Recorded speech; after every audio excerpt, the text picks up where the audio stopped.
राधा कृष्ण की कहानी।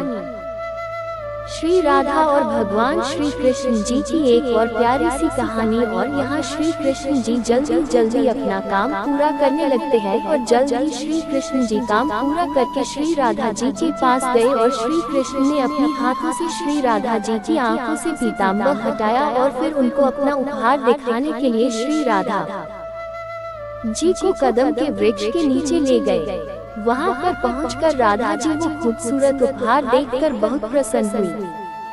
श्री राधा जी ने जब देखा एक विशाल फूलों से सजा हुआ झूला देखा तो वो एक छोटी बच्ची की भांति हंसते हुए उस झूले से जा लिपटी। भगवान श्री कृष्ण ने बड़ी लगन से ये उपहार श्री राधा के लिए तैयार किया था। फिर राधा जी उस झूले पर बैठकर श्री कृष्ण जी से बोलती है, कान्हा पीछे से थोड़ा झूले को धक्का लगा दो। फिर श्री कृष्ण प्रसन्न मन से झूले को पीछे से धक्का लगाने लगते हैं और श्री कृष्ण जी ने इस प्रकार झूले को यमुना जी के तट पर बनाया था कि जितनी बार श्री कृष्ण जी झूले को धक्का लगाते हैं और राधा जी जब आगे की ओर जाती या पीछे की ओर आती तो राधा जी कोमल चरण यमुना जी निर्मल लहरों को छूते हुए निकल जाती।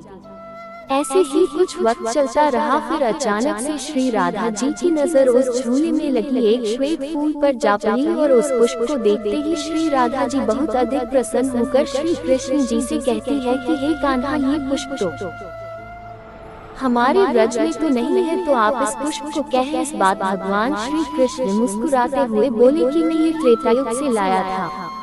त्रेतायुग। ये सुनकर राधा जी को आश्चर्य हुआ और फिर पूछी कि त्रेतायुग से कैसे? फिर श्री कृष्ण जी ने झूला रोककर और राधा जी के बगल में जाकर बैठ गए और फिर श्री कृष्ण प्रेम के आंसू अपने आंखों में लिए राधा जी को बताते हैं कि हाँ राधे, त्रेतायुग से लाया हूँ।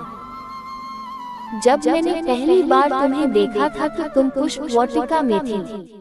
पहली बार तुम्हें देखते ही राधे मुझे तुम्हें उसी पल एक अपने हाथों से बनाया हुआ पुष्प से निर्मित झूला देने को मन किया, परंतु उस समय मैं रामावतार में था और मर्यादा पुरुषोत्तम होने की वजह से अपनी वो प्यारी सी इच्छा पूरी न कर सका।